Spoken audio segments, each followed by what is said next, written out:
Hello friends, मैं शालिनी एक बार फिर से स्वागत करती हूँ आप सभी का अपने चैनल रोजगार विद शालिनी में। आप सभी लोग अपनी प्रिपरेशन एकदम दमदार तरीके से करते रहिए, क्योंकि जब इंटरव्यू की डेट आएगी तो आप लोग जब अच्छे तरीके से प्रिपेयर रहेंगे तो आपको कोई भी परेशानी नहीं होगी। और उसमें एकदम बेहतरीन, एकदम लाजवाब क्वेश्चन जो पूछता है, जो आजकल के ट्रेंड में है, वो आपसे पूछता है कि जो इंक्लूसिव एजुकेशन होता है, यानी कि जो इंक्लूजन है, वो हमारे एजुकेशन में क्या इंपॉर्टेंस रखता है। तो आज मैं आपको यही बताऊंगी, importance of inclusion in our education. आप लोग चाहे तो इसका स्क्रीनशॉट ले सकते हैं, पहले ही मैं आपको इसका स्क्रीनशॉट दे रही हूँ, ताकि जब मैं इसको एक्सप्लेन करूँ तो आप लोग को कोई भी दिक्कत ना हो। आप लोग इसको एक बार स्क्रीनशॉट जरूर ले लीजिए, और चाहे तो आप लोग नोट्स भी बना सकते हैं, इसलिए मैं साइड में हट गई हूँ। अब चलिए हम लोग फर्स्ट पॉइंट को देखते हैं कि क्या है इंक्लूसिव एजुकेशन में। सबसे पहले मैं आप लोग को ये बता दूं कि मैंने यहाँ पे 5 इंपॉर्टेंट पॉइंट्स रखे हैं, जिनको अगर आप अपने इंटरव्यू में बताते तो ये बहुत ही ज्यादा अच्छा मार्क्स गेन करने का एक जरिया बन जाएगा आपका। इस 5 पॉइंट्स में ही आप लोग को पता चल जाएगा, या जो इंटरव्यूअर्स हैं वो आपके नॉलेज को चेक कर लेंगे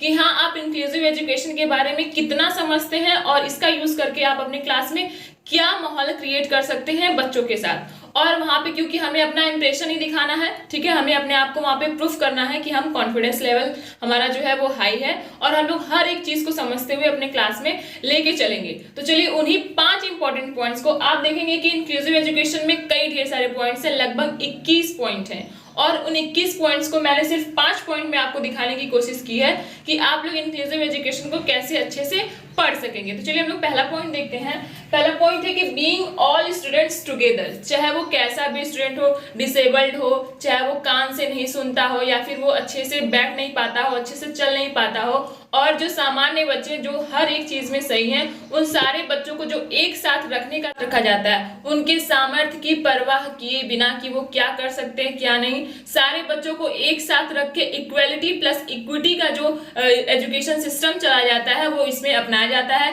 ताकि किसी भी बच्चे को हीन भावना उत्पन्न ना हो कि वो देख नहीं चलता, वो सुन नहीं सकता। ऐसा कुछ भी नहीं होना चाहिए। सारे बच्चे, चाहे वो किसी भी तरीके से सामर्थ्य उनके अंदर है या नहीं है, उसकी परवाह किए बिना हम सारे बच्चों को एक साथ रखते हैं, ठीक है, और वहां पे एक भाव उन लोग के अंदर उत्पन्न होता है। ये है पहला पॉइंट जो मैंने एक्सप्लेन किया है आपको। दूसरा पॉइंट है कि diversity in a group where everyone is recognised and respected for his or her worth, यानी कि जिसके अंदर जो भी क्षमता है उसके लिए उसे सम्मान मिलना चाहिए। अगर एक बच्चा है जो चल नहीं सकता लेकिन फिर भी वो डांस करने की कोशिश करता है, एक बच्चा जो वो हाथ से अच्छे तरीके से पेन भी नहीं पकड़ सकता है, वो लिखने की कोशिश करता है, यानी हर एक जो उसके अंदर सामर्थ्य जो डेवलप हो रहा है, जो भी उसके अंदर क्वालिटी है, उसकी सराहना की जाती है यहाँ पे, ठीक है। किसी भी चीज को अलग नहीं किया जाता। जो भी हमारे ग्रुप में जो डाइवर्सिटी है, जो विविधता है, अलग अलग लोग हैं, अलग अलग क्वालिटी के लोग हैं, उनकी रिस्पेक्ट की जाती है। उनके अंदर जो भी क्वालिटी है उसकी रिस्पेक्ट करिए, चाहे वो छोटी क्वालिटी है चाहे वो बड़ी क्वालिटी है।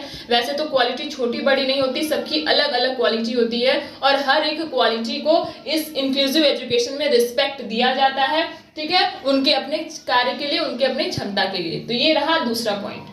तीसरा पॉइंट है कि it is the process that allows every individual to feel safe. अब यहाँ पे जब सभी लोग एक साथ रहेंगे, चाहे वो चल ना पाए, देख ना पाए, अच्छे से बैठ ना पाए, इस तरीके के बच्चे जब सभी लोग एक साथ रहते हैं तो यहाँ पे सेफ फील होता है। सपोज करिए कि कुछ बच्चे हैं जो कि डिसेबल्ड हैं और उनको अलग से स्कूल दे दिया गया है कि डिसेबल्ड पीपल जो है, डिसेबल्ड जो बच्चे हैं वो इस स्कूल में पढ़ेंगे।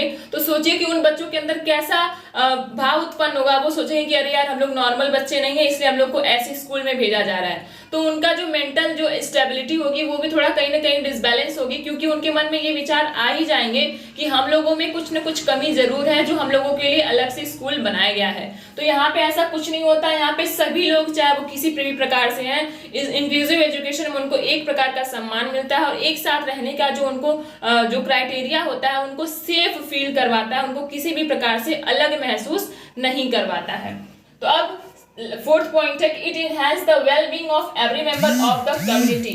सभी लोग को अपने आप में एक स्पेशल फील करवाता है हमारा इंक्लूसिव एजुकेशन, ठीक है। तो ये जो फोर्थ पॉइंट है ये हम लोग को बता रहा है कि प्रत्येक सदस्य जो भी होते हैं उनके भलाई के लिए ये कार्य करता है, यानी जो भी डिसेबल्ड है, जो भी नॉर्मल है, जो भी जनरल है, जिस भी प्रकार से है, सबके अंदर जो एक वेल बीइंग होने का भाव होता है वो यहाँ से उत्पन्न किया जा सकता है। नेक्स्ट एंड लास्ट पॉइंट है कि it makes an effort to make sure that diverse learners adapted to learning needs, यानी कि जो भी लोग एक साथ रहते हैं ना, अगर मान लीजिए हम उनको कुछ अलग से प्रोवाइड कर रहे हैं तो उनको थोड़ा सा फील हो सकता है, लेकिन अगर सबके साथ इंक्लूजन में बिठा के उन लोगों की उनकी डिसेबिलिटी के थ्रू ही उनको पढ़ाया जा रहा है और उस डिसेबिलिटी में एक अच्छा सा निखार लाने की कोशिश किया जा रहा है, उसको हटाने की कोशिश किया जा रहा है किसी न किसी माध्यम से, और सबके साथ रख के, तो उनको एक अच्छा सा भाव उत्पन्न होगा उसके अंदर, उनके अंदर कोई भी नकारात्मक जो भी एनर्जी होती है वो नहीं आएगी, उनके अंदर कोई भी हीन भाव नहीं आएगा। तो ये रहा 5 पॉइंट, ठीक है। मैंने सारी पॉइंट्स को एक ही में इंक्लूड करके आपको बताने की कोशिश की है, ठीक है। आप लोग चाहें तो इसको नोट्स जरूर बनाइएगा, ये एग्जाम में आपसे पूछा जाएगा इंटरव्यू हॉल में, और जब आपसे importance of inclusion in education पूछा जाएगा तो अगर आप ये 5 पॉइंट्स को बताते हैं तो आपके मार्क्स बिल्कुल बेहद अच्छे रहेंगे, क्योंकि ये जो सारे पॉइंट्स है ये एक निचोड़ मैंने आपको दिया है 5 पॉइंट्स में कंक्लूड करके। अगर आप लोग चाहें तो ये importance of education, importance of inclusion in education, ये 5 पॉइंट्स बता सकते हैं। अगर ये आपको समझ में आया हो, अच्छा लगा हो तो लाइक से सब्सक्राइब। Thank you.